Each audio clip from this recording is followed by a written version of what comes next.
Meu nome é Fortunato Santos. Tenho 76 anos. E por mais de 3 décadas fui a voz que entrava na casa de todo mundo aqui em Aquidauana, no Mato Grosso do Sul. Trabalhei como radialista na Rádio Pantanal desde 1969, até me aposentar em 2009, quando já estava com 60 anos. A gente que trabalha com a voz, com as palavras, aprende a ouvir as histórias dos outros, a perceber os detalhes que passam batido. Mas hoje não estou aqui para contar a história de ninguém, não. Estou aqui para dividir com vocês algo que aconteceu comigo e que mudou completamente o jeito que eu enxergo as pessoas, principalmente aquelas que a gente acha que conhece como a palma da nossa mão. O que vou contar hoje é tão difícil que em muitos anos de casamento nunca tive coragem de compartilhar com ninguém. Acho que é por isso que resolvi falar agora, porque carregar esse peso sozinho por tanto tempo já está ficando pesado demais para o velho coração. Sabe quando uma coisa acontece e você pensa, não, isso só acontece em novela, não na vida real? Pois é, mas aconteceu comigo, bem aqui nesse Pantanal, onde o povo é tão simples e sincero, pelo menos era o que eu achava. Se você está gostando da minha história, deixa um joinha aí para alegrar esse velho coração. Se inscreve no canal para não perder minhas próximas histórias de vida. E me conta nos comentários, de onde você está assistindo esse vídeo e que horas são aí agora? Eu fico muito feliz em saber de que cantinho do Brasil e em que momento do dia vocês estão me ouvindo. Era uma quinta-feira de setembro de 1995. Eu tinha 46 anos na época e já estava casado com a Sílvia havia exatos 15 anos. Me lembro bem porque tínhamos comemorado nosso aniversário de casamento um mês antes, em agosto. A Sílvia era professora da escola municipal, tinha 43 anos, e era dessas mulheres organizadas que nunca deixavam nada fora do lugar. Naquele dia, eu tinha folga da rádio porque trabalhava nas madrugadas com o programa Amanhecer Pantaneiro, que ia ao ar das 4 às 8 da manhã. Eu costumava dormir depois do almoço para compensar as noites em claro. Foi quando o telefone tocou. Era umas 10 horas da manhã. Eu estava tomando tereré na varanda. Aquele chimarrão gelado que a gente toma aqui no Mato Grosso do Sul para espantar o calorão. Atendi o telefone e era minha mãe, Dona Aparecida. Ela me disse algo que gelou meu sangue mais que o tereré. Filho, acabei de ver a Sílvia na lotérica. Ela estava com um malote grande nas mãos. Ouvi aquilo e fiquei parado, o cuia do tereré quase caindo da minha mão. Como assim a Sílvia na lotérica? Ela tinha dado aula a noite toda. Chegou em casa exausta e disse que ia dormir até mais tarde porque estava com dor de cabeça. Lembro que ela tinha tomado um chá de erva cidreira que eu mesmo fiz, daquele jeito que minha avó me ensinou, com folhas frescas colhidas do quintal. Mãe, a senhora deve ter se enganado. A Sílvia está dormindo aqui em casa. Não, meu filho, era ela sim. Estava com aquele vestido azul com florzinhas brancas que você deu para ela no aniversário. Até acenei, mas ela parece que não me viu. Minha mãe conhecia bem a Sílvia, não era de se enganar. Mas eu também conhecia minha esposa. Levantei da cadeira de balanço da varanda.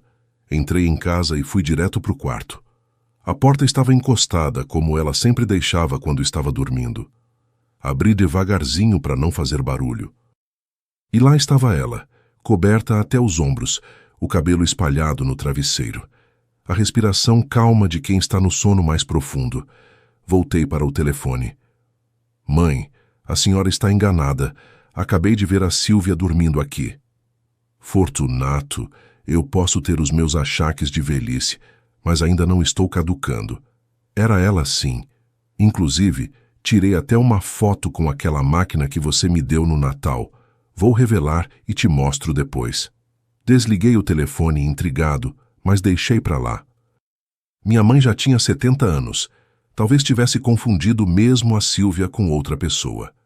Voltei a sentar na varanda, mas aquela conversa ficou martelando na minha cabeça. Resolvi checar de novo. Entrei no quarto, me aproximei da cama. Sílvia continuava dormindo, o rosto virado para o lado da parede. Toquei de leve no ombro dela. Nenhuma reação. Sílvia, você está bem? Silêncio. apenas a respiração constante. Achei estranho ela não ter se mexido nem um pouquinho com o meu toque.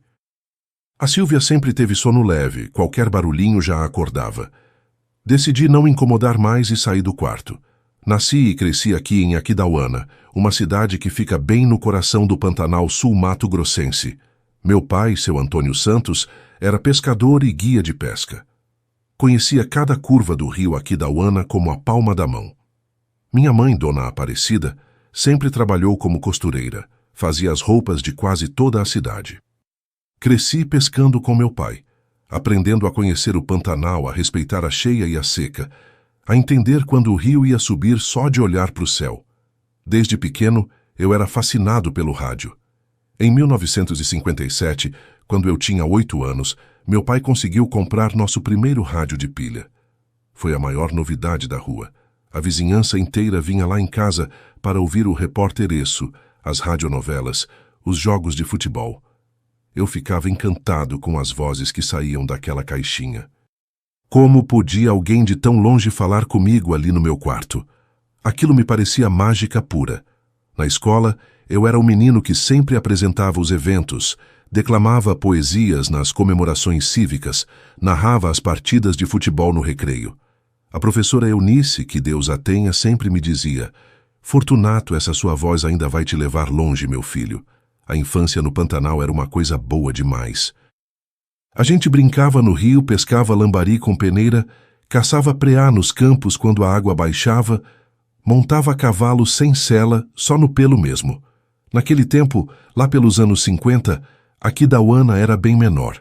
Todo mundo se conhecia, as portas ficavam abertas, a gente podia dormir no quintal nas noites de calor sem medo de nada.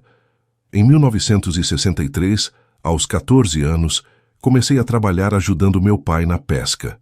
Acordava 3 horas da manhã, a gente saía de canoa pelo rio, jogava as redes e esperava. Enquanto esperávamos, meu pai me contava histórias do Pantanal, das enchentes grandes, dos bichos que ele tinha visto, das assombrações que dizem que aparecem nas noites de lua cheia.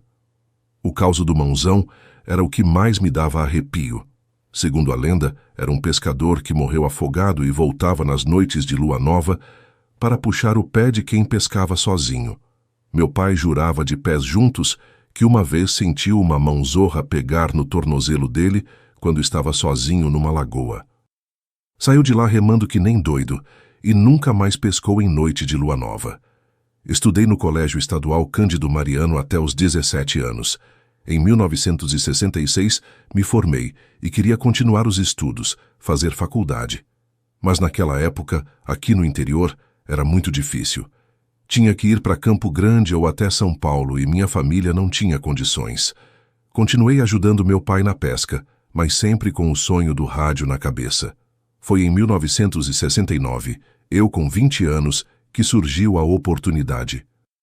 A Rádio Pantanal estava sendo inaugurada em Aquidauana e eles estavam contratando locutores.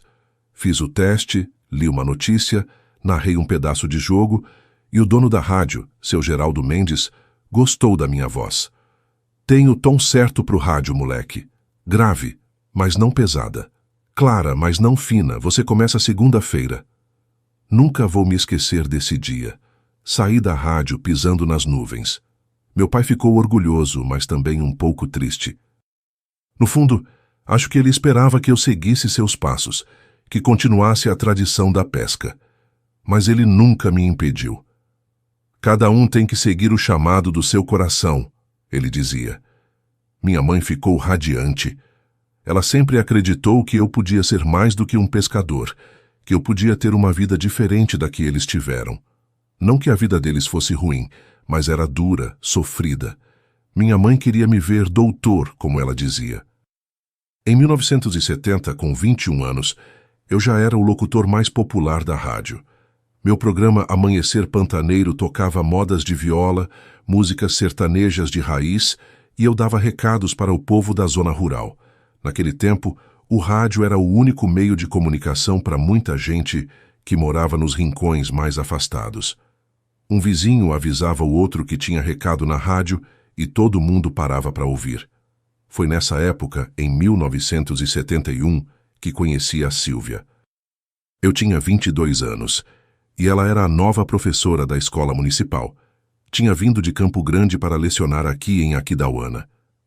Me lembro do primeiro dia que a vi. Estava fazendo uma transmissão ao vivo da inauguração da nova ala da escola, e ela chegou usando um vestido amarelo, os cabelos presos num rabo de cavalo, os óculos de armação redonda que ela usava naquela época. Me apresentei, expliquei que estava ali pela rádio. Ela sorriu e disse que ouvia meu programa todas as manhãs, enquanto preparava as aulas. Sua voz me faz companhia, ela falou, e aquilo mexeu comigo de um jeito que eu não esperava. Naquele tempo, ser locutor de rádio era quase como ser artista de televisão hoje em dia. As pessoas reconheciam a voz da gente na rua, vinham conversar como se fôssemos velhos conhecidos. Comecei a inventar motivos para ir à escola. Fazia reportagens sobre eventos pequenos, entrevistava professores, tudo para ter uma desculpa para ver a Sílvia. Ela era reservada, não era de muita conversa, mas sempre tinha um sorriso quando me via. Depois de algumas semanas, criei coragem e a convidei para tomar um sorvete depois da aula. Pode ser um guaraná? Não gosto muito de sorvete, ela respondeu. Achei curioso. Quem não gosta de sorvete? Mas concordei na hora. Fomos ao bar do Chico, uma lanchonete que ficava perto da Praça Central. Conversamos por horas. Ela me contou que era filha única, que o pai dela tinha sido comerciante em Campo Grande, dono de uma loja de tecidos, mas que havia falecido 3 anos antes. A mãe dela, Dona Matilde, ainda morava em Campo Grande. Sílvia tinha vindo para Aquidauana porque queria independência, queria construir sua própria vida longe dos olhos protetores da mãe. Achei admirável essa coragem, principalmente numa época em que não era comum mulheres solteiras morarem sozinhas. Começamos a nos encontrar com frequência. Eu a levava para conhecer os cantos mais bonitos do Pantanal. Lembro que uma vez a levei para ver o pôr do sol na Estrada Parque, um trecho onde a estrada corta uma área alagada e os ipês amarelos florescem todos ao mesmo tempo, transformando tudo num mar dourado. Ela ficou encantada. Como pode existir um lugar tão bonito assim e eu nunca ter ouvido falar? Ela disse, os olhos marejados de emoção. Foi nesse dia que a beijei pela primeira vez. As araras azuis voando no céu tingido de laranja, os jacarés flutuando quietos nas águas, e nós dois ali, como se o mundo tivesse parado só pra gente. Em 1973, depois de 2 anos de namoro, nos casamos. Eu tinha 24 anos, ela 21. Foi uma cerimônia simples na igreja matriz de Aquidauana. Meu pai, já com a saúde fragilizada pelos anos de trabalho duro, fez questão de pescar todos os peixes para o almoço da festa. Pintado, pacu, dourado, preparados no estilo pantaneiro. Alguns fritos, outros na brasa com limão e ervas do quintal. Minha mãe costurou o vestido de noiva da Sílvia. Não era nada muito elaborado, mas ficou lindo nela. Dona Matilde veio de Campo Grande para a cerimônia. Era uma senhora elegante, sempre de colar de pérolas. Os cabelos tingidos de preto sem um fio branco à vista. Ela e minha mãe eram como água e óleo. Dona Matilde com seus modos da capital. Minha mãe com a simplicidade do interior. Fomos morar numa casinha perto da rádio. Não era grande coisa, 2 quartos, sala, cozinha e um quintal com pé de manga e goiabeira. Mas era nossa. Compramos com o dinheiro que economizamos durante o namoro. Eu já estava ganhando um bom salário na rádio e a Sílvia dava aulas em 2 turnos. A Sílvia sempre foi muito econômica, guardava cada centavo. Às vezes, eu achava até exagerado. Queria comprar um disco novo. Ela dizia que não era necessário. Queria levar ela para jantar fora. Ela preferia cozinhar em casa. Precisamos pensar no futuro, Fortunato. A vida não é só hoje. Ela sempre dizia. Em 1975, quando eu tinha 26 anos, meu pai faleceu. Um infarto fulminante enquanto pescava. Foi encontrado na canoa, já sem vida, por outro pescador. Foi um golpe duro. Ele tinha apenas 56 anos. Minha mãe ficou arrasada. Eles eram daqueles casais que se completavam, sabe? Ele trazia o peixe, ela preparava. Ele cortava a lenha, ela acendia o fogo. Um não sabia viver sem o outro. Convidamos minha mãe para morar conosco, mas ela não quis. Cada casal precisa do seu canto, ela dizia. Mas a verdade é que ela nunca mais foi a mesma depois que meu pai se foi. Definhava a olhos vistos, como se uma parte dela tivesse ido embora junto com ele. Nessa mesma época, Sílvia começou a viajar mais para Campo Grande. Dizia que precisava ajudar a mãe, que Dona Matilde não estava bem de saúde. Ela ia na sexta depois da aula e voltava no domingo à noite. No começo eu até oferecia para ir junto, mas ela sempre dizia que eu ia ficar entediado, que era coisa de mulher cuidar da mãe doente. Em 1977, aos 28 anos, recebi uma proposta para trabalhar numa rádio maior em Campo Grande. O salário era quase o dobro, e eu teria um programa em horário nobre, não mais de madrugada. Contei para Sílvia, esperando que ela ficasse animada com a ideia de voltar para a cidade dela. Para minha surpresa, ela foi contra. Estamos bem aqui, Fortunato. Tenho meus alunos, você tem seu público. Em Campo Grande você seria só mais um locutor. Acabei recusando a proposta. No fundo, também gostava da minha vida em Aquidauana, do ritmo mais tranquilo de conhecer todo mundo na rua. Em 1979, quando eu tinha 30 anos, minha mãe adoeceu gravemente. Pneumonia, disseram os médicos. Felizmente ela se recuperou, mas nunca voltou a ter a mesma força de antes. Depois disso, ela se mudou para uma casinha perto do centro da cidade, onde pudesse ter mais independência e estivesse mais próxima de tudo. Depois disso, ficamos apenas eu e Sílvia. Não tínhamos filhos, algo que me entristecia um pouco. Sempre quis ter uma família grande, com a casa cheia de crianças correndo, barulho, bagunça. Sílvia dizia que não era o momento, que precisávamos ter mais estabilidade, juntar mais dinheiro. O tempo foi passando, e o momento certo nunca chegou. No trabalho, eu seguia fazendo sucesso na rádio. Em 1980, comecei a apresentar também um programa às tardes de sábado, o Sabadão Sertanejo, que se tornou o mais popular da região. As pessoas mandavam cartas, pediam músicas, mandavam recados para parentes distantes. Era um programa que unia o Pantanal inteiro. Nossa vida seguiu assim, numa rotina tranquila e estável. Eu na rádio, ela na escola. Os finais de semana em casa ou visitando amigos. De vez em quando, uma pescaria com os colegas da rádio. A Sílvia nunca quis aprender a pescar. Dizia que tinha nojo de minhoca e não gostava do cheiro de peixe nas mãos. Os anos 80 passaram voando. A cidade foi crescendo, o Pantanal começou a atrair turistas de todo o Brasil e até do exterior. Aquidauana deixava de ser aquele lugar onde todo mundo se conhecia.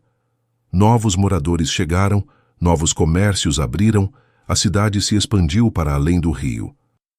Em 1990, eu já tinha 41 anos e era considerado um dos símbolos da cidade. A voz do Pantanal, me chamavam.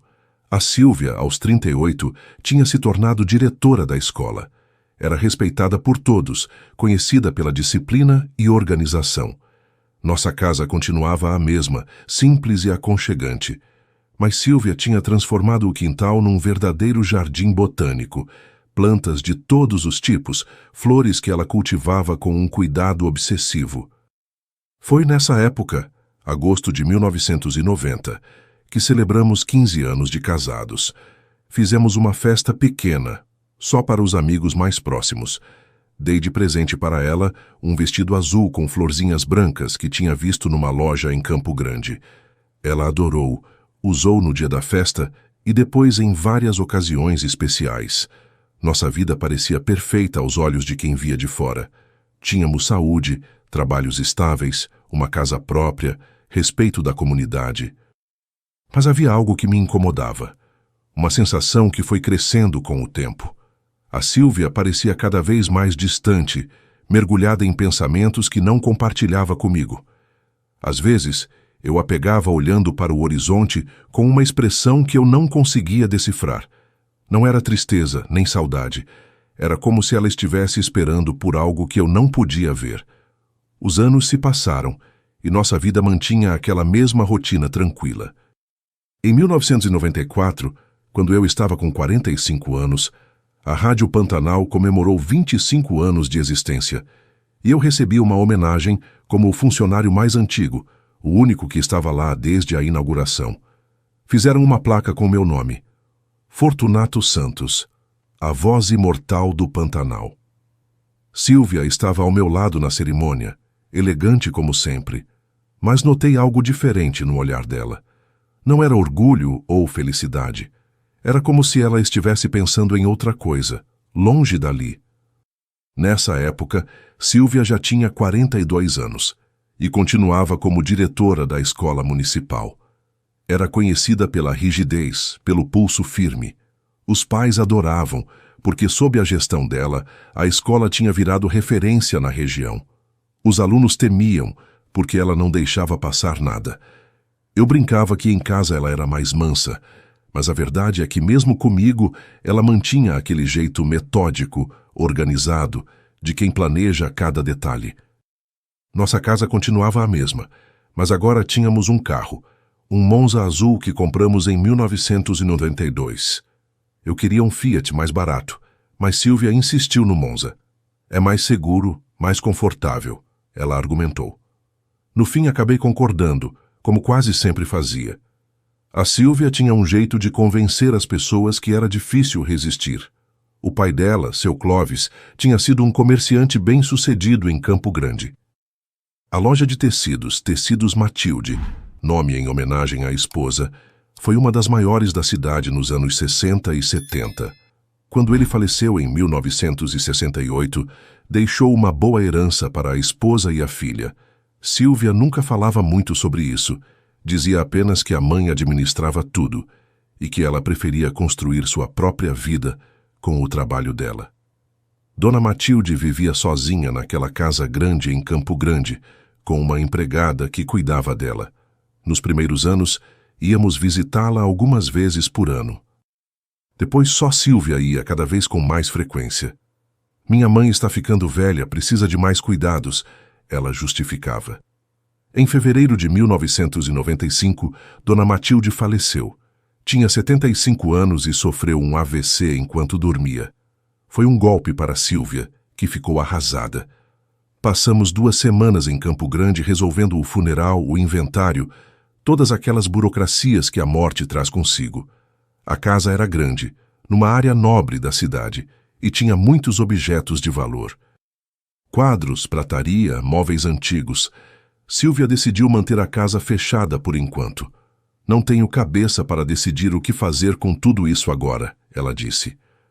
Voltamos para Aquidauana e a vida seguiu seu curso, mas a Sílvia estava diferente, mais calada, mais distante.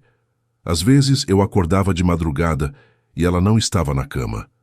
A encontrava na sala, sentada no escuro, olhando para o nada. Quando perguntava o que estava acontecendo, ela dizia apenas que estava com insônia, pensando na mãe. Eu entendia. Também tinha sofrido muito quando perdi meus pais. A dor vai embora com o tempo, mas a saudade fica. Tentava dar espaço para ela, respeitando seu luto. Mas havia algo mais, uma inquietação que eu não conseguia nomear. Em julho de 1995, Sílvia começou a viajar para Campo Grande toda semana. Dizia que precisava resolver questões do inventário, organizar os pertences da mãe, decidir o que fazer com a casa. Ia na sexta depois da aula e voltava no domingo à noite, muitas vezes chegando tão tarde que eu já estava dormindo. Na segunda, ela parecia exausta, como se não tivesse descansado nada no final de semana. Você não quer que eu vá com você? Posso ajudar. Ofereci mais de uma vez. Não precisa, Fortunato. É só papelada chata e caixas de velharia para separar. Você ia se entediar.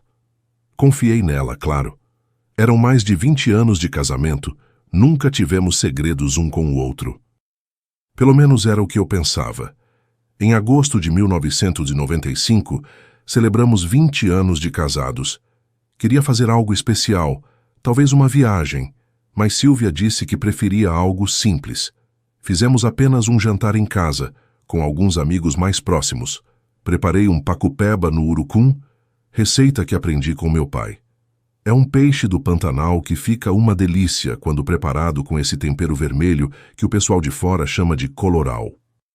Acompanhado de uma farofa de banana da terra e um arroz carreteiro, ficou um jantar típico pantaneiro que todo mundo elogiou. Nessa noite, depois que todos foram embora, Sílvia parecia mais relaxada do que nos últimos meses. Sentamos na varanda, como fazíamos antigamente, tomando um licor de pequi que meu amigo Juvenal tinha trazido de Cuiabá. O céu do Pantanal é uma coisa de outro mundo, sabe? Sem a poluição luminosa das cidades grandes, dá para ver cada estrela, cada constelação, com uma clareza que parece que você pode esticar a mão e tocá-las. 20 anos, eu disse, segurando a mão dela. Parece que foi ontem que te vi pela primeira vez naquela escola. Ela sorriu. Um sorriso triste que não chegava aos olhos. Foi uma vida inteira, Fortunato. Algo na forma como ela disse isso me incomodou. Como se estivesse falando de algo que já tinha acabado, não de algo que continuávamos vivendo juntos. Tudo bem, Sílvia? Você está diferente desde que sua mãe faleceu. Ela apertou minha mão e disse que estava apenas cansada, que o final do ano letivo era sempre puxado, que as viagens para Campo Grande a estavam desgastando. Acreditei nela, ou talvez quisesse acreditar, para não ter que encarar a possibilidade de que havia algo mais acontecendo. Setembro chegou com aquele calor abafado que é típico do Pantanal nessa época do ano. Os ipês roxos começavam a florir, pintando a cidade com suas cores vibrantes. Era uma quinta-feira, dia 14 de setembro de 1995. Eu tinha folga da rádio e estava em casa. Sílvia tinha dado aula pela manhã e disse que estava com dor de cabeça, que ia se deitar um pouco antes de voltar para a escola à tarde. Preparei um chá de erva cidreira para ela, como sempre fazia quando ela não se sentia bem. Levei até o quarto. Ela tomou e disse que ia tentar dormir um pouco. Não me acorde, por favor. Preciso descansar para estar melhor à tarde. Saí do quarto, fechando a porta com cuidado. Fui para a varanda tomar meu tereré, como fazia todas as manhãs. O telefone tocou por volta das 10 horas. Era minha mãe, Dona Aparecida. Filho, acabei de ver a Sílvia na lotérica do centro. Ela estava com um malote grande nas mãos, daqueles de banco. Achei estranho porque você sempre diz no rádio que ela dá aula de manhã. Pensei que ela estivesse na escola. Será que não é alguma pessoa parecida? Aquilo me pegou de surpresa. Como assim a Sílvia na lotérica? Ela estava dormindo no nosso quarto, com dor de cabeça. Disse isso para minha mãe. Não, meu filho, era ela sim. Estava com aquele vestido azul com florzinhas brancas que você deu para ela no aniversário. Até acenei, mas ela parece que não me viu. Agradeci a minha mãe. Desliguei o telefone e fiquei ali parado, segurando o cuia do tererê, tentando entender o que estava acontecendo. A minha mãe podia ter se enganado, claro. Talvez fosse alguém parecida com a Sílvia. Ou talvez ela tivesse confundido o dia, visto a Sílvia em outro momento e pensado que tinha sido hoje. Mas algo me dizia que não era engano. Minha mãe não era de inventar coisas. Se ela disse que viu a Sílvia na lotérica agora há pouco, é porque viu mesmo. Mas como podia ser se a Sílvia estava dormindo no nosso quarto? Resolvi checar. Entrei em casa silenciosamente e fui até a porta do quarto. Abri devagar, sem fazer barulho. O quarto estava na penumbra, as cortinas fechadas para não entrar luz.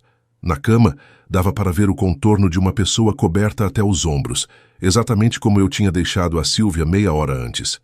Sílvia, chamei baixinho.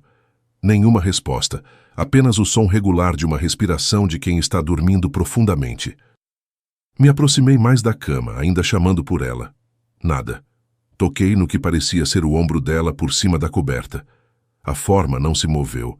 Foi então que senti um calafrio. Algo estava errado. A Sílvia sempre teve sono leve.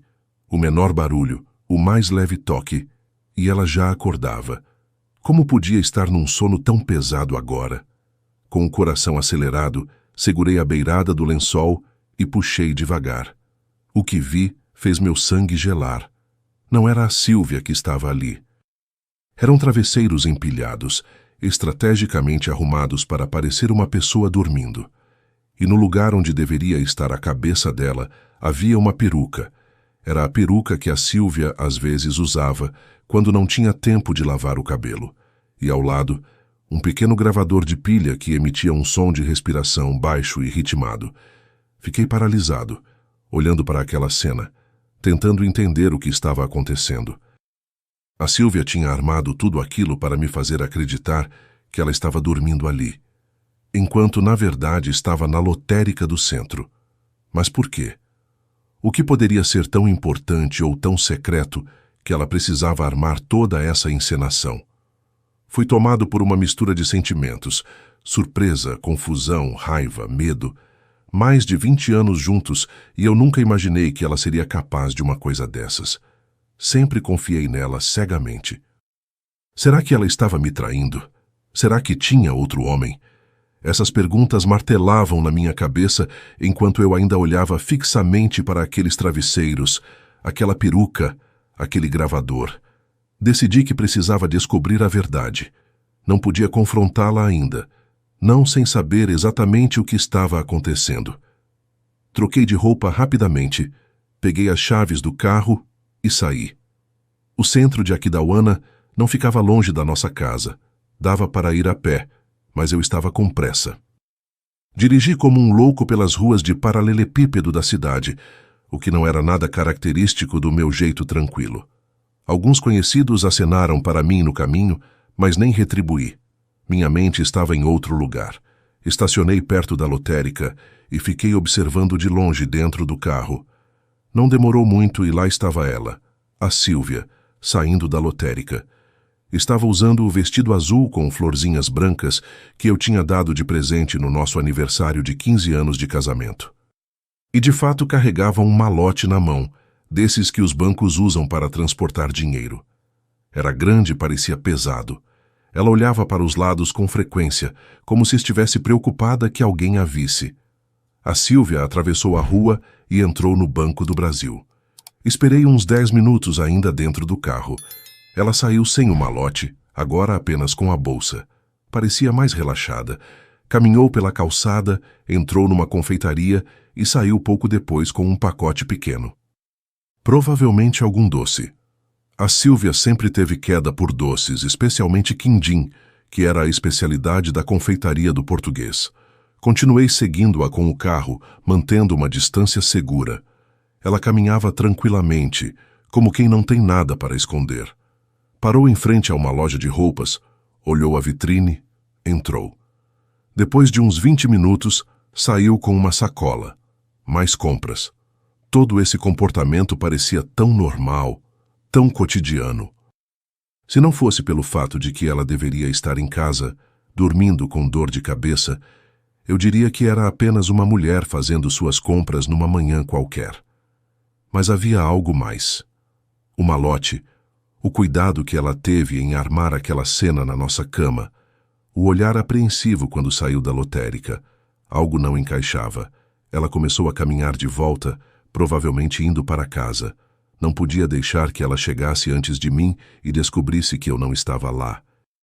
Dei uma volta maior e consegui chegar em casa uns 5 minutos antes dela.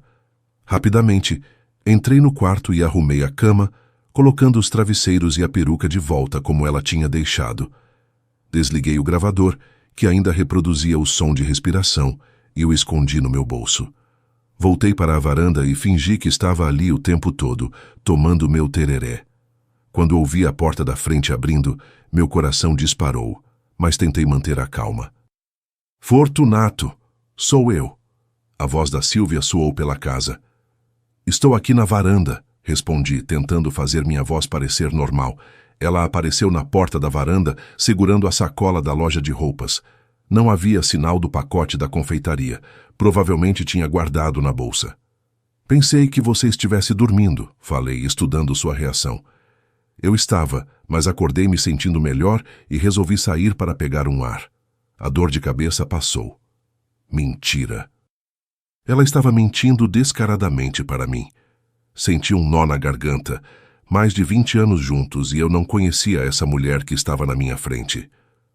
Comprou algo? Perguntei, apontando para a sacola. Só uma blusa que estava na promoção. Nada demais. Mais uma mentira. E o malote? E a ida ao banco? Onde estava o dinheiro? Você vai para a escola hoje à tarde? Continuei com um interrogatório disfarçado. Sim, estou me sentindo melhor. Vou tomar um banho e almoçar algo leve antes de sair. Ela entrou, foi para o nosso quarto. Ouvi o barulho da porta do banheiro fechando, depois o chuveiro ligando. Fiquei ali na varanda tentando organizar meus pensamentos. O que eu deveria fazer? Confrontá-la? Esperar para descobrir mais? E o dinheiro do malote quanto seria? De onde tinha vindo? Para onde tinha ido? Decidi esperar. Precisava entender melhor o que estava acontecendo antes de confrontá-la. Talvez fosse apenas um mal-entendido. Talvez houvesse uma explicação perfeitamente razoável para tudo aquilo, mas no fundo do meu coração eu sabia que não era o caso. A elaboração daquele plano com a peruca e o gravador indicava algo sério, algo que ela queria esconder de mim a qualquer custo. O almoço foi estranho. Conversamos sobre trivialidades como se nada tivesse acontecido. Ela me contou sobre os preparativos para a festa da primavera na escola, sobre uma aluna que tinha ganhado um concurso de redação, sobre o diretor regional de educação que viria visitar a escola na próxima semana. Eu fingi interesse, fazendo perguntas, mantendo a conversa fluindo, enquanto minha mente trabalhava em outra direção completamente diferente. Depois do almoço, ela se arrumou para ir à escola. Vestiu-se com seu habitual cuidado, maquiagem discreta, cabelo impecavelmente preso num coque. Deu-me um beijo na testa, como sempre fazia ao sair. Volto por volta das 6. Não precisa preparar jantar. Vamos comer os restos de ontem. E saiu. Assim que ouvi o portão fechando, corri para o nosso quarto. Comecei a procurar, embora não soubesse exatamente o que estava procurando. Abri gavetas, olhei no fundo do armário, verifiquei todas as caixas de sapatos. Nada de suspeito. Nenhum sinal do dinheiro que ela tinha depositado no banco. Foi quando me lembrei do porão. Nossa casa era antiga, tinha um pequeno porão que usávamos para guardar tranqueiras, ferramentas, malas velhas, decorações de Natal. Silvia raramente ia lá, dizia que era úmido e sujo. Eu sempre cuidava das coisas que precisavam ser guardadas ou retiradas do porão. Desci as escadas estreitas, acendia a luz fraca. O porão estava como eu me lembrava, cheio de caixas empoeiradas e teias de aranha nos cantos. Comecei a revistar tudo, nada nos lugares óbvios. Foi quando notei algo diferente na parede dos fundos. Uma das tábuas parecia ter sido movida recentemente, porque a poeira ao redor estava perturbada. Me aproximei, examinei melhor. Sim, definitivamente a tábua estava solta. Puxei-a e descobri um pequeno espaço entre a parede do porão e o alicerce da casa, e dentro desse espaço havia uma caixa de metal, daquelas usadas para guardar documentos importantes. Meu coração batia tão forte que parecia que ia sair pela boca. Tirei a caixa do esconderijo. Estava trancada, mas a chave estava enfiada na fechadura, como se alguém tivesse aberto recentemente e esquecido de retirá-la. Girei a chave, abri a tampa. O conteúdo me deixou sem ar. A caixa estava cheia de maços de dinheiro, notas de 50 e 100 reais organizadas em pilhas perfeitamente alinhadas. Havia também envelopes com papéis. Tirei um dos envelopes, abri. Eram extratos bancários de uma conta que eu não conhecia, em nome de Silvia Silva. Os valores eram altos, muito mais do que nossos salários juntos poderiam justificar. Havia também um passaporte. Abriu. Era da Silvia, mas com outro sobrenome. Silvia Mendes. Uma identidade falsa. As datas batiam, a foto era dela, mais jovem, mas inegavelmente ela.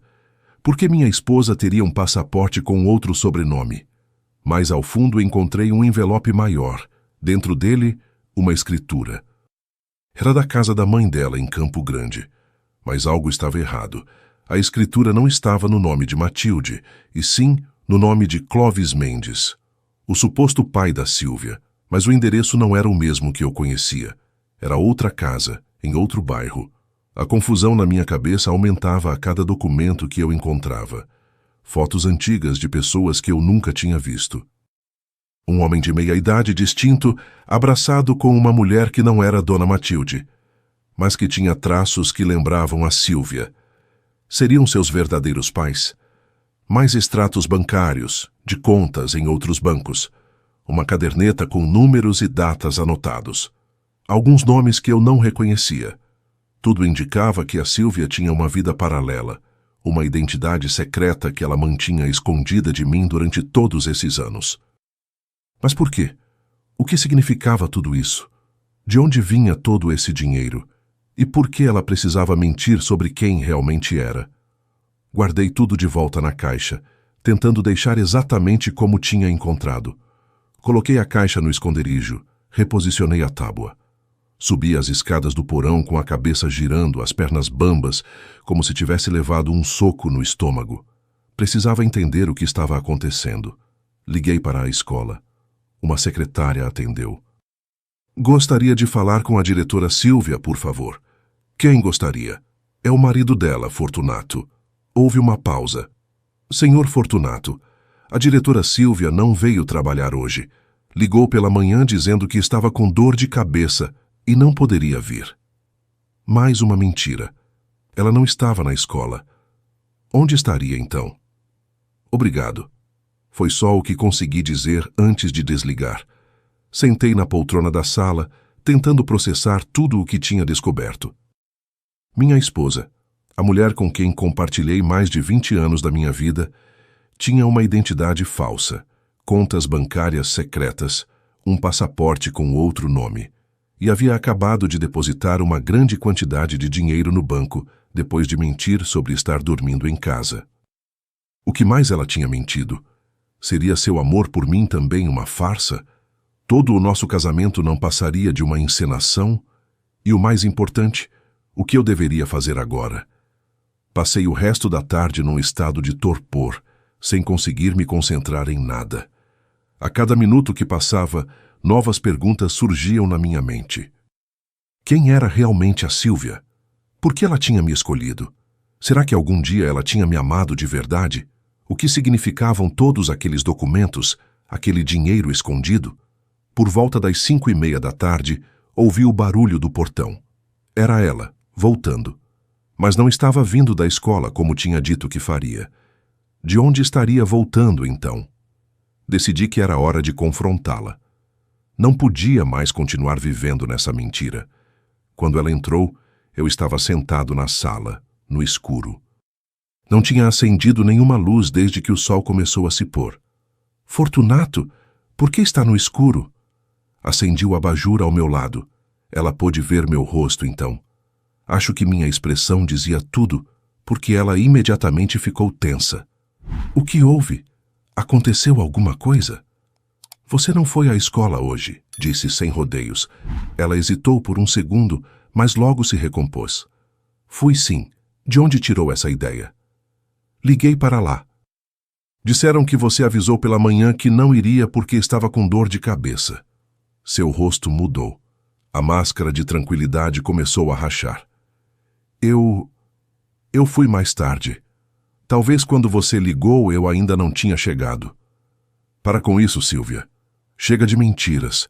Eu sei que você não estava dormindo em casa hoje de manhã. Eu sei que você foi à lotérica com um malote de dinheiro. Eu sei sobre a caixa escondida no porão. Ela ficou pálida. Seus olhos se arregalaram, primeiro em choque, depois em algo que parecia medo. Você andou me seguindo? Remexendo nas minhas coisas? Não era a reação que eu esperava. Achei que ela negaria, ou talvez confessaria, pediria desculpas. Mas não. Havia uma indignação genuína em sua voz, como se o errado fosse eu por ter descoberto suas mentiras, não ela por tê-las contado. Quem é você, Sílvia? De verdade. Ela ficou em silêncio por um momento, me estudando. Então, como se tivesse tomado uma decisão, soltou um suspiro profundo e sentou-se na cadeira à minha frente. Não era para você descobrir assim. Não era para você descobrir nunca, na verdade. Descobrir o quê? Que minha esposa tem uma identidade falsa? que tem contas bancárias secretas, que esconde dinheiro no porão? Que tipo de vida você leva, Silvia? Meu nome é realmente Silvia, ela disse, quase em um sussurro. Mas não sou quem você pensa que sou. Ela fez uma pausa, como se estivesse organizando os pensamentos, decidindo quanto iria revelar. Clóvis não era meu pai, era meu tio, irmão da minha mãe, Matilde. Meu pai biológico se chamava Roberto Mendes.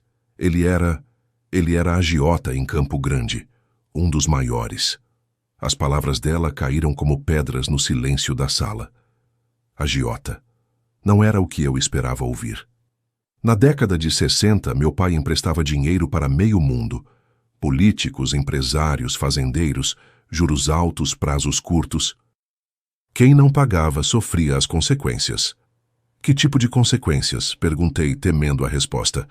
Você não quer saber, Fortunato. Acredite em mim.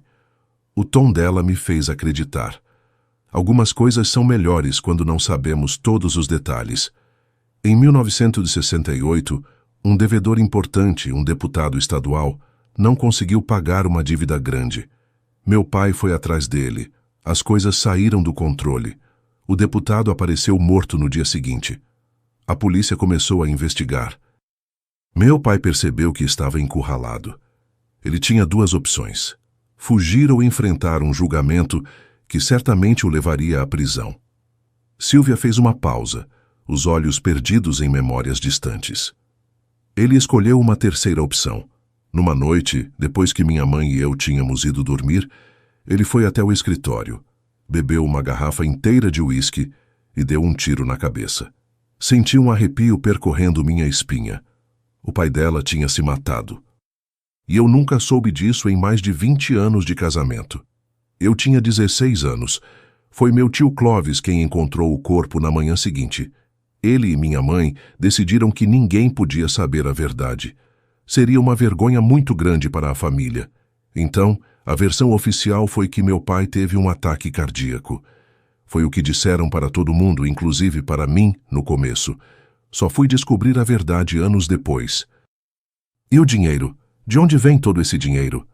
Depois que meu pai morreu, minha mãe e meu tio descobriram que ele tinha um cofre escondido na casa. Dentro havia mais de 500 mil de cruzeiros, uma fortuna na época. Era o dinheiro das operações de agiotagem, dinheiro sujo, manchado de sangue.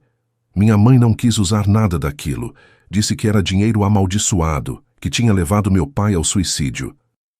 Silvia continuava falando, sua voz agora mais firme, como se o ato de contar a história estivesse lhe dando forças.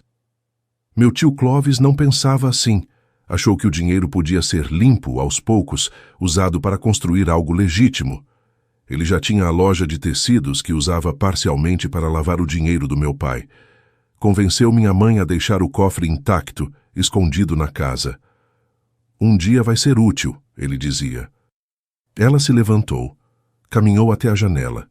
Olhou para o céu que começava a mostrar as primeiras estrelas. Quando completei 18 anos, em 1970, decidi que precisava sair de Campo Grande. Havia muitos olhares, muitos sussurros. Filha do agiota que morreu do coração. Filha do homem que emprestava dinheiro a juros impossíveis. As pessoas não diziam abertamente, mas eu sabia o que pensavam. Precisava recomeçar em outro lugar, longe daquilo tudo. E você escolheu Aquidauana. Sim. Era longe o suficiente para ninguém me conhecer, mas perto o suficiente para eu poder voltar a Campo Grande quando necessário. Minha mãe me ajudou a conseguir o emprego de professora aqui. Eu queria uma vida normal, Fortunato. Uma vida honesta, tranquila, longe do legado do meu pai. E nos conhecemos. Sim, nos conhecemos. Você era tão diferente de tudo o que eu tinha vivido. Tão sincero, tão transparente. Nunca precisou esconder nada de ninguém. Sua vida era um livro aberto, transmitida todos os dias pelo rádio para qualquer um ouvir. Eu me apaixonei por isso, pela simplicidade honesta da sua existência. Havia uma sinceridade na voz dela que me tocou. Talvez ela realmente tivesse me amado, à sua maneira. Mas a sombra do meu pai nunca me deixou completamente. Em 1990, Meu tio Clovis morreu. Câncer. No leito de morte, ele me chamou e me contou toda a verdade sobre meu pai, sobre o dinheiro no cofre, sobre como ele tinha ajudado minha mãe a esconder tudo. Me deu a combinação do cofre e me fez prometer que usaria o dinheiro para alguma coisa boa, para redimir de alguma forma o nome da família. E sua mãe? Ela sabia que você tinha conhecimento do cofre? Não. Depois que meu tio morreu, minha mãe se fechou ainda mais. Nunca tocava no assunto do meu pai. Acho que estava tentando apagar aquela parte da vida dela. Eu respeitei isso. Nunca contei que sabia a verdade. Nunca mencionei o cofre. Silvia voltou a se sentar, agora mais próxima de mim. Quando minha mãe morreu, em fevereiro deste ano, fiquei sozinha com aquele segredo. O cofre continuava lá, escondido atrás de uma falsa parede na biblioteca da casa em Campo Grande, intacto, com todo o dinheiro que meu pai tinha acumulado. E você decidiu pegar o dinheiro. Não imediatamente. Passei meses pensando no que fazer. Jogar fora? Doar para a caridade? Entregar às autoridades? Nenhuma opção parecia correta. Aquele dinheiro representava dor, sofrimento, talvez até morte. Mas também era uma oportunidade de fazer algo significativo, de transformar algo ruim em algo bom, como meu tio tinha sugerido. E qual foi sua decisão? Ela hesitou. Aqui estava o ponto crucial, a verdade que ela tinha escondido de mim por tanto tempo. Decidi que iria usar o dinheiro para começar uma nova vida. Longe daqui, longe de tudo o que me ligava ao passado. As palavras caíram como um raio entre nós. Uma nova vida? Sem mim?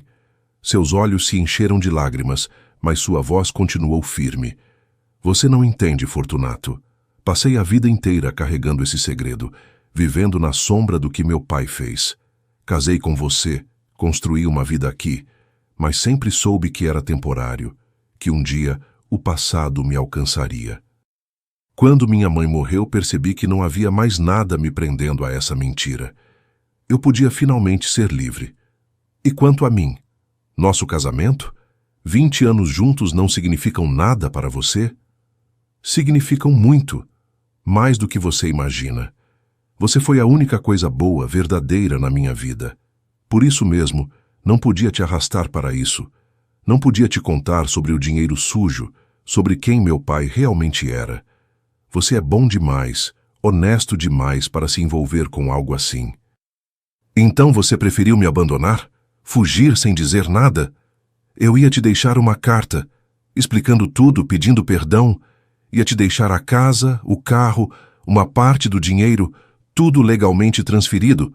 Você não ficaria desamparado. A frieza com que ela planejou tudo me chocou. Como se nosso casamento fosse apenas um contrato que poderia ser encerrado com uma compensação financeira adequada. E para onde você iria? Europa. Comprei uma passagem só de ida para Lisboa. De lá seguiria para outro lugar, ainda não tinha decidido. O importante era desaparecer. Começar de novo onde ninguém me conhecesse, onde o nome Mendes não significasse nada para ninguém. Quando? Amanhã à noite. O voo sai de Campo Grande às 23 horas. Faz conexão em São Paulo. A rapidez com que tudo estava acontecendo me deixou atordoado. Em um dia, descobri que minha esposa tinha uma identidade secreta. Era filha de um agiota que se matou, escondia um tesouro no porão da nossa casa e planejava me abandonar em menos de 24 horas. Por que a lotérica? O que você estava fazendo lá hoje de manhã? Estou retirando o dinheiro aos poucos do cofre. Não posso simplesmente chegar num banco com $500.000 em dinheiro vivo. Levantaria suspeitas. Então dividi em partes menores. Deposito um pouco a cada vez, em diferentes agências, diferentes bancos. A lotérica aceita depósitos bancários. É mais discreto do que ir direto ao caixa do banco. E quanto você já tirou do cofre? Quase tudo.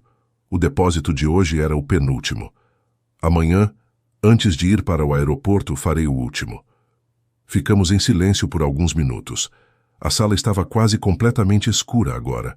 Apenas o fraco brilho do abajur iluminava nossos rostos. Lá fora, ouvia-se o coachar dos sapos do brejo, o canto dos grilos, o ocasional pio de uma coruja. Sons familiares do Pantanal que agora pareciam pertencer a uma vida que não era mais a minha. E se eu te pedisse para ficar? Perguntei finalmente. Ela balançou a cabeça lentamente.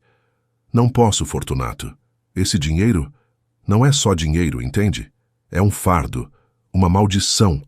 Enquanto eu estiver aqui, enquanto estiver conectada a esse passado, nunca serei verdadeiramente livre. E agora que você sabe, estaria te colocando em risco também. Que risco? O dinheiro do meu pai não era só de agiotagem, havia mais, coisas que eu não sei exatamente, mas que meu tio insinuou. Pessoas poderosas envolvidas, negócios ilícitos. Se alguém descobrir que esse dinheiro está circulando novamente, não posso arriscar sua vida. Percebi então a dimensão do que estava acontecendo. Não era apenas uma questão de mentiras, de identidade falsa. Havia algo mais sombrio, mais perigoso por trás de tudo isso. Silvia, nós podemos resolver isso juntos.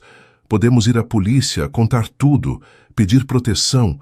Esse dinheiro foi conseguido há quase 30 anos atrás. Talvez já não importe mais. Ela deu um sorriso triste. Você acha mesmo que a polícia vai me proteger? Que vão acreditar que não tenho nada a ver com os negócios do meu pai? Que vão simplesmente aceitar que guardei esse dinheiro por décadas sem nunca denunciar nada? Fortunato, no momento em que eu pisar numa delegacia com essa história, serei presa como cúmplice. E você também, por associação. Ela tinha razão. Era uma situação impossível. Se usássemos o dinheiro, estaríamos cometendo um crime. Se denunciássemos, seríamos implicados. Se guardássemos, viveríamos para sempre com medo de que alguém descobrisse. Então é isso? Você vai simplesmente desaparecer amanhã à noite? E eu devo fingir que você nunca existiu? Seria melhor assim, para sua própria segurança. Se alguém vier atrás do dinheiro, você pode honestamente dizer que não sabe de nada, que sua esposa desapareceu sem explicação. A frieza do raciocínio dela me assustou. Como podia planejar me deixar dessa maneira? Como se nossos 20 anos juntos não significassem nada. Eu não posso aceitar isso, Silvia. Não posso simplesmente deixar você ir. Te amo. Apesar de todas as mentiras, de toda essa história louca, eu te amo. Seus olhos se encheram de lágrimas novamente. Eu também te amo, Fortunato. Por isso mesmo preciso ir. É a única maneira de te proteger. Levantei-me, fui até ela, me ajoelhei à sua frente. Vamos juntos, então. Para Lisboa, para onde você quiser. Recomeçamos juntos, longe daqui. Ela tocou meu rosto com ternura. Você abandonaria tudo? Seu trabalho na rádio, seus amigos, o Pantanal que tanto ama? Por você, sim. Ela pareceu considerar a ideia por um momento. Vi um lampejo de esperança em seus olhos, mas então ela balançou a cabeça. Não, Fortunato. Você merece coisa melhor. Merece uma vida sem mentiras, sem medo, sem olhar constantemente por cima do ombro. Não posso te arrastar para isso. É minha escolha, insisti. Não sua. Naquele momento, ouvimos um barulho no quintal, como se alguém tivesse pisado em um galho seco. Ficamos imediatamente alertas. Esperando alguém? Perguntei em voz baixa. Não, ela respondeu, igualmente baixo. Levantei-me e fui até a janela. Afastei levemente a cortina e espiei. A princípio não vi nada. Apenas o quintal escuro, as sombras das árvores projetadas pelo luar. Então, um movimento chamou minha atenção. Uma figura se movia furtivamente entre os arbustos, aproximando-se da casa. Tem alguém lá fora, sussurrei para Silvia. O rosto dela empalideceu. Quem? Não dá para ver direito. Homem, acho. Está se aproximando da casa. Ela se levantou num salto e veio para o meu lado, também espiando pela janela. Quando viu a figura, sua respiração ficou presa na garganta. Meu Deus, ela murmurou. É ele. Ele quem? Jairo. Era um dos cobradores do meu pai. Trabalhou para ele por anos. Depois que meu pai morreu, ele sumiu. Nunca mais tive notícias dele. Como ele me encontrou? A expressão de puro terror no rosto dela me alarmou. Se esse tal de Jairo tinha sido capaz de encontrá-la depois de tantos anos em uma cidade pequena do interior, é porque não tinha desistido de procurar. E se tinha se dado ao trabalho de procurar por tanto tempo, não era com boas intenções. O que ele quer? O dinheiro só pode ser. De alguma forma, ele descobriu sobre o cofre. O homem tinha chegado à varanda agora. Ouvimos as tábuas do assoalho rangendo sob seus passos. Em segundos ele estaria na porta. Tem uma arma em casa? Perguntou Sílvia, a voz trêmula.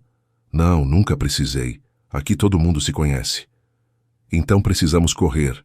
Agora. Ela me puxou pela mão em direção aos fundos da casa. Passamos pela cozinha. Saímos pela porta dos fundos. O quintal estava escuro. Apenas a lua cheia iluminava o caminho.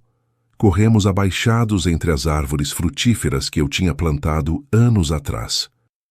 Chegamos ao muro dos fundos. Era alto demais para pularmos. E agora? Perguntei, o coração batendo acelerado. O portão lateral. Vamos. Contornamos o jardim, sempre mantendo-nos nas sombras. Chegamos ao pequeno portão que dava para a rua lateral. Estava trancado com cadeado. Sílvia tirou uma chave do bolso e o abriu. Como ela tinha essa chave? Eu nem sabia que esse portão ainda funcionava. Fazia anos que não o usávamos. Saímos para a rua deserta. Eram quase 8 da noite, e naquele bairro residencial, poucas pessoas circulavam depois do escurecer. Para onde vamos? Perguntei, ainda segurando a mão dela com força. Delegacia. É o único lugar seguro agora. Começamos a caminhar rapidamente pela rua mal iluminada. A delegacia ficava a uns 20 minutos a pé. Poderíamos ter pego o carro, mas ele estava estacionado na frente da casa e não queríamos arriscar encontrar o tal Jairo. Enquanto andávamos, Sílvia contava mais detalhes em voz baixa e apressada. Jairo era o braço direito do meu pai. Fazia as cobranças mais difíceis, intimidava os caloteiros, tinha fama de violento. Depois que meu pai morreu, ele simplesmente desapareceu. Meu tio me contou que Jairo e meu pai tinham uma espécie de sociedade. Algumas operações eram por fora, sem o conhecimento da minha mãe. Se ele está atrás do dinheiro do cofre, é porque acha que tem direito a uma parte. Viramos uma esquina e aceleramos o passo. A noite estava abafada, típica de setembro no Pantanal. O suor escorria pelo meu rosto, mais pelo medo do que pelo calor. Como ele te encontrou depois de tanto tempo?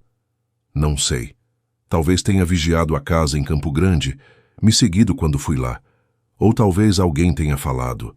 Algum antigo conhecido que sabia que eu tinha vindo para Aquidauana. Estávamos a meio caminho da delegacia, quando ouvimos o som de um motor atrás de nós. Viramos para olhar. Um carro vinha lentamente pela rua, os faróis iluminando o caminho. Não conseguíamos ver quem estava dirigindo, mas instintivamente nos escondemos atrás de uma árvore. O carro passou por nós devagar, como se o motorista estivesse procurando algo. Ou alguém. Quando já estava a uma distância segura, saímos do esconderijo e continuamos caminhando, agora mais rápido ainda. É ele? Perguntei. Não vi direito, mas pode ser. Precisamos chegar à delegacia o quanto antes. Finalmente avistamos o prédio da delegacia. Era uma construção simples de 2 andares, com o brasão da Polícia Civil na fachada. Nunca imaginei que um dia estaria correndo para lá em busca de proteção. Entramos ofegantes. O balcão de atendimento estava vazio. Ouviam-se vozes vindas de uma sala nos fundos. Sílvia bateu no balcão com urgência. Tem alguém aí? Precisamos de ajuda! Um policial apareceu com cara de poucos amigos. Reconheci-o imediatamente. Era o sargento Martins, que trabalhava na cidade havia anos. Seu Fortunato, Dona Sílvia, o que houve? Antes que pudéssemos explicar, a porta da delegacia se abriu. Era Jairo. Alto, forte, cabelos grisalhos, uma cicatriz que cortava seu rosto do olho direito até o queixo. Seus olhos encontraram os de Sílvia, e um sorriso sinistro se formou em seus lábios. Aí está você, Silvinha. Quanto tempo? O sargento Martins se colocou entre nós e o recém-chegado. O senhor é... Jairo Menezes. Sou um velho amigo da família da dona Silvia. Ele está nos perseguindo, disse Silvia, a voz trêmula. Invadiu nossa casa. Jairo riu. Que exagero, Silvinha. Só queria conversar sobre assuntos de família, assuntos antigos que precisam ser resolvidos. O sargento Martins olhou de um para o outro, claramente confuso com a situação. Por que não se acalmam todos e me explicam o que está acontecendo? Foi quando notei que Jairo tinha uma das mãos dentro do casaco. Estaria armado? O pânico cresceu dentro de mim. Sargento, esse homem é perigoso. Ele trabalhou para o pai da minha esposa, que era agiota em Campo Grande. Está atrás de dinheiro, um dinheiro sujo de décadas atrás. O rosto de Jairo se contorceu em raiva. Cala a boca, seu idiota, você não sabe do que está falando. O sargento Martins, agora alerta, levou a mão ao coldre da arma. Senhor, vou pedir que tire a mão de dentro do casaco. Devagar. Jairo hesitou. Por um momento tenso, pensei que ele fosse sacar uma arma, mas então lentamente retirou a mão. Estava vazia. Não estou armado, sargento. Só quero conversar com a Silvinha aqui. Temos negócios inacabados. Que negócios? Perguntou o sargento. Pergunte a ela sobre o pai dela, sobre o dinheiro que o Roberto deixou escondido. Dinheiro que também é meu por direito. Silvia, que até então estava paralisada de medo, de repente falou com uma firmeza surpreendente. Não há dinheiro nenhum, Jairo. Meu pai não deixou nada além de dívidas e vergonha. Mentira, gritou Jairo. Eu sei do cofre. Sei que você o encontrou depois que a Matilde morreu. Sei que já tirou parte do dinheiro. Você acha que eu não tenho contatos no banco? Que não percebo quando uma professora do interior começa a movimentar quantias que não condizem com seu salário? O sargento Martins, agora completamente envolvido na situação, mandou Jairo se sentar em um banco no canto da sala. Senhor, acho melhor o senhor se acalmar. Vamos registrar um BO e esclarecer tudo isso. Enquanto o sargento falava, vi Silvia discretamente sacar algo da bolsa. Era um envelope. Ela o estendeu para mim, sussurrando. Guarde isso. Tem tudo o que você precisa saber. Se algo acontecer comigo, procure o advogado cujo cartão está aí dentro. Peguei o envelope e o escondi rapidamente no bolso da camisa. O gesto não passou despercebido por Jairo, cujos olhos se estreitaram com suspeita. O que se seguiu foi uma noite longa e complicada. Fomos todos levados para salas separadas para prestarmos depoimento. Contei tudo o que sabia, desde o telefonema da mãe pela manhã até a descoberta do cofre no porão, a revelação de Silvia sobre seu passado, o plano de fuga para Portugal e o aparecimento de Jairo. Por volta das 3 da manhã, exausto e confuso, fui informado que poderia ir para casa. Silvia e Jairo continuariam detidos para mais averiguações. A polícia tinha solicitado um mandado para revistar nossa casa e verificar a história do dinheiro escondido. Mas ela é minha esposa, protestei. Não posso simplesmente deixá-la aqui. Sinto muito, seu Fortunato, disse o sargento Martins. Mas a situação é grave. Estamos falando de uma possível lavagem de dinheiro, ocultação de bens, talvez até cumplicidade em crimes mais sérios. A delegada de Campo Grande já foi contatada e está vindo para cá amanhã. Até lá, a dona Silvia fica detida. Voltei para casa derrotado, sozinho, a cabeça girando com tudo o que tinha acontecido. A casa estava revirada. Jairo tinha claramente procurado o dinheiro antes de ir atrás de nós. O porão estava todo desarrumado, a tábua solta arrancada da parede, a caixa metálica aberta e vazia. Ele tinha chegado tarde demais. Ou Silvia tinha escondido o dinheiro em outro lugar, ou já tinha depositado tudo nos bancos, como ela dizia estar fazendo. Sentei na poltrona da sala e só então me lembrei do envelope que Silvia tinha me entregado. Tirei-o do bolso e abri. Dentro havia vários documentos, extratos bancários de contas em diferentes bancos, todos em nome dela. Uma procuração me dando plenos poderes sobre essas contas. O cartão de um advogado de Campo Grande e uma carta escrita à mão. A carta era breve, mas emocionante.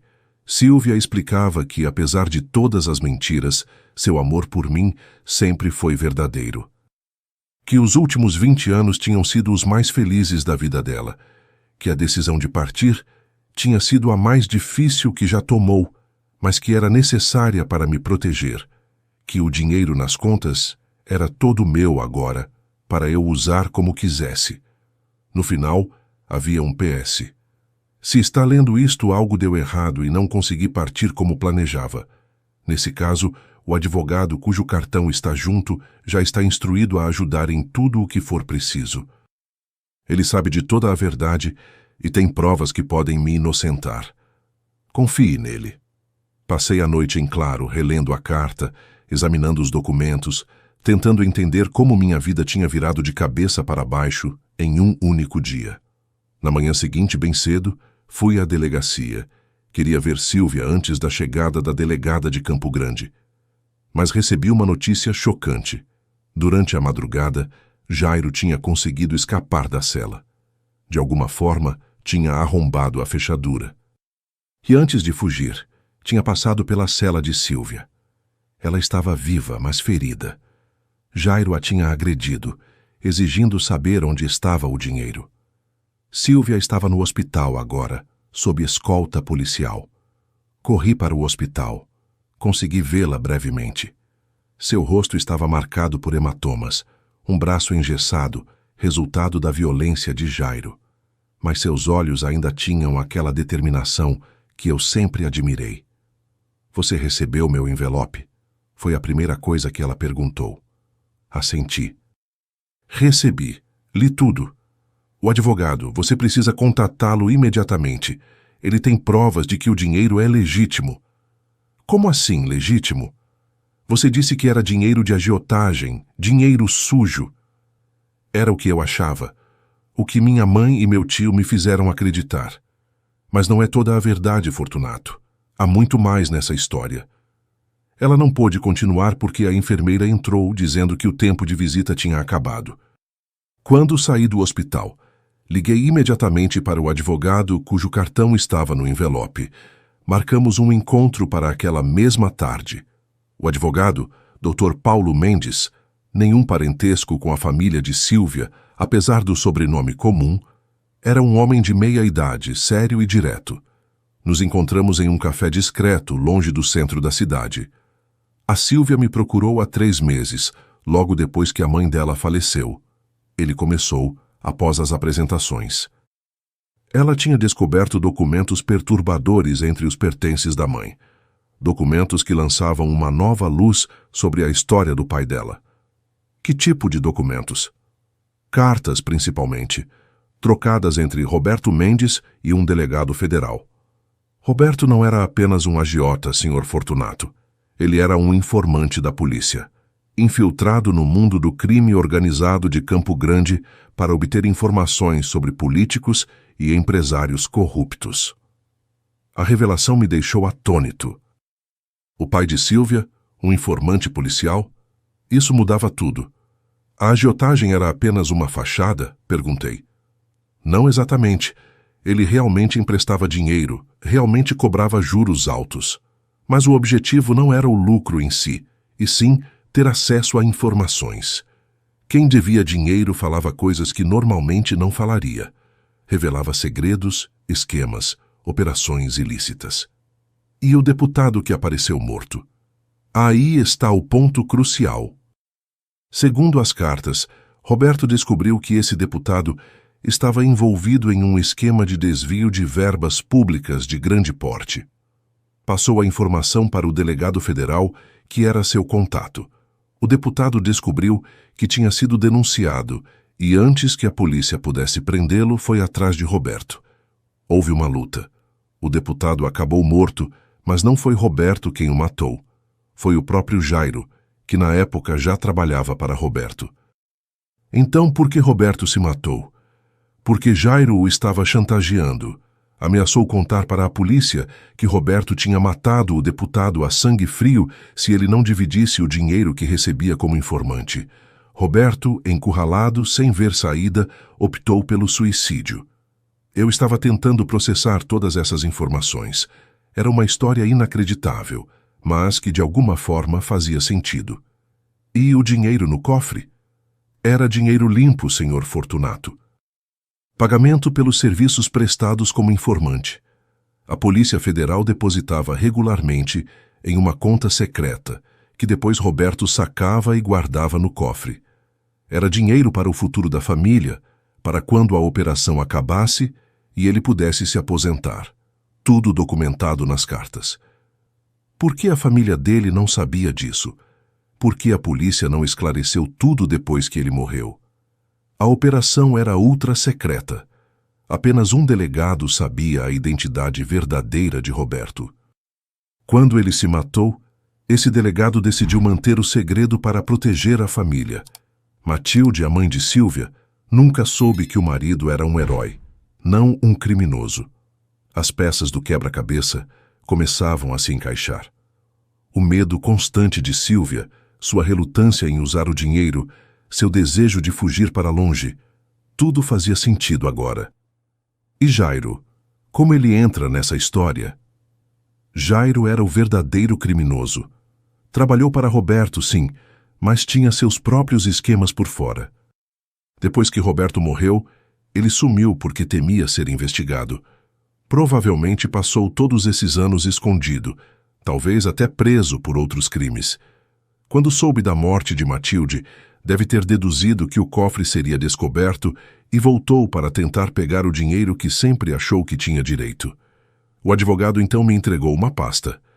Aqui estão cópias de todos os documentos, as cartas, os recibos da Polícia Federal, tudo. Com isso, podemos provar a inocência da Sílvia. Provar que ela não estava escondendo dinheiro sujo, mas sim uma herança legítima, embora de origem complicada. Nos dias seguintes, trabalhamos incansavelmente para reunir todas as provas. A delegada de Campo Grande chegou, analisou os documentos, fez contato com antigos oficiais da Polícia Federal que confirmaram a história. Jairo foi capturado tentando atravessar a fronteira com o Paraguai e confessou tudo sob pressão. Confirmou que tinha sido ele, não Roberto, quem matara o deputado. Que tinha chantageado Roberto depois disso, que tinha passado anos procurando o dinheiro do cofre. Uma semana depois, Sílvia foi liberada. As acusações contra ela foram retiradas. O dinheiro, comprovadamente de origem lícita, foi desbloqueado. Pudemos finalmente voltar para casa e tentar reconstruir nossas vidas. Não foi fácil. A cidade inteira comentava o caso. As pessoas olhavam para nós na rua, sussurravam quando passávamos. Eu voltei para a rádio, mas nada era como antes. Sílvia se afastou da escola. Pediu licença indefinida. Vivíamos como estranhos na nossa própria casa, carregando o peso de segredos que nunca foram completamente revelados, de mentiras que nunca foram totalmente perdoadas. Em dezembro de 1995, 3 meses após toda essa tempestade, Sílvia me fez uma proposta. Vamos começar de novo, Fortunato, em outro lugar, onde ninguém nos conheça, onde possamos ser apenas um casal comum, sem toda essa história nos perseguindo. Aceitei. Não por causa do dinheiro, que agora era legitimamente nosso, mas porque percebi que em Aquidauana nunca mais teríamos paz. Sempre seríamos o casal do escândalo do dinheiro, a filha do agiota e o radialista. Vendemos a casa, eu me despedi da rádio. Em janeiro de 1996, aos 47 anos, deixei para trás a cidade onde nasci e cresci, o Pantanal que tanto amava, o rio onde aprendi a pescar com meu pai. Mudamos para Florianópolis, em Santa Catarina. Um lugar completamente diferente, à beira do mar, longe do calor abafado do Pantanal, longe das lembranças dolorosas. Compramos uma pousada pequena, aconchegante, perto da praia. Sílvia cuidava da administração. Eu recebia os hóspedes. Contava histórias do Pantanal nas noites de inverno ao redor da lareira. Reconstruímos nossa vida, nossa relação. Não foi fácil. Havia momentos em que o passado voltava como uma onda. Momentos em que eu ainda me perguntava se realmente conhecia a mulher com quem estava casado. Mas com o tempo, as feridas foram cicatrizando. Aprendemos a confiar um no outro novamente. A Sílvia nunca mais mentiu para mim, pelo menos não sobre coisas importantes. E eu aprendi a aceitar que todos temos segredos, que ninguém é exatamente quem parece ser à primeira vista. Sílvia faleceu em 2015, aos 63 anos, vítima de um câncer fulminante. Foram quase 20 anos em Florianópolis, anos tranquilos, felizes à sua maneira. Depois que ela se foi, vendi a pousada. Estava velho demais para administrá-la sozinho. Voltei para o Mato Grosso do Sul, mas não para Aquidauana. Estabeleci-me em Bonito, cidade turística conhecida por seus rios cristalinos e cavernas. Comprei uma casa pequena, onde vivo até hoje, aos 76 anos. Às vezes, penso em como teria sido minha vida se minha mãe não tivesse ligado naquela manhã de setembro. Se não tivesse visto Sílvia na lotérica, se eu não tivesse descoberto os travesseiros e a peruca na nossa cama, teríamos continuado nossa vida tranquila em Aquidauana? Ou Sílvia teria mesmo partido para Portugal, me deixando para trás com apenas uma carta de explicação? São perguntas sem resposta, ecos de um passado que não posso mudar. O que sei é que aquele dia mudou tudo. Um único dia em que descobri que minha esposa não era quem eu pensava, que seu pai não era o criminoso que ela acreditava, que havia segredos enterrados tão profundamente que nem ela mesma conhecia toda a verdade. A vida é assim, cheia de reviravoltas, de segredos, de verdades pela metade. Aprendi que conhecemos as pessoas apenas superficialmente, mesmo aquelas com quem dividimos a cama por mais de 20 anos. Que todos temos um lado escuro, um canto da alma onde guardamos aquilo que não queremos que os outros vejam. É engraçado como a vida dá voltas. Hoje, sentado aqui na varanda da minha casa em Bonito, olhando o pôr do sol tingir o céu de laranja, penso em tudo o que vivi. Aquela quinta-feira de setembro de 1995 mudou tudo. Um telefonema, uma mentira descoberta, e minha vida nunca mais foi a mesma. Depois que voltei para o Mato Grosso do Sul em 2015, tentei retomar o contato com velhos amigos de Aquidauana. Poucos restavam. A maioria tinha se mudado ou falecido. A cidade também estava diferente, mais desenvolvida, com ruas asfaltadas, onde antes havia apenas terra batida. A Rádio Pantanal ainda existia, mas agora era parte de uma rede maior, com programação padronizada. Meu antigo programa, Amanhecer Pantaneiro, tinha sido substituído por um programa de notícias nacional. O que aprendi com tudo isso? Que ninguém é exatamente quem aparenta ser. Todos guardamos segredos, todos temos um passado que preferimos esconder. A Sílvia escondeu de mim sua verdadeira identidade por mais de 20 anos, mas isso não significa que seu amor não fosse genuíno. As pessoas são complexas, cheias de contradições, de camadas que vamos descobrindo aos poucos, como quem descasca uma cebola. Aprendi também que o perdão é um processo, não um evento.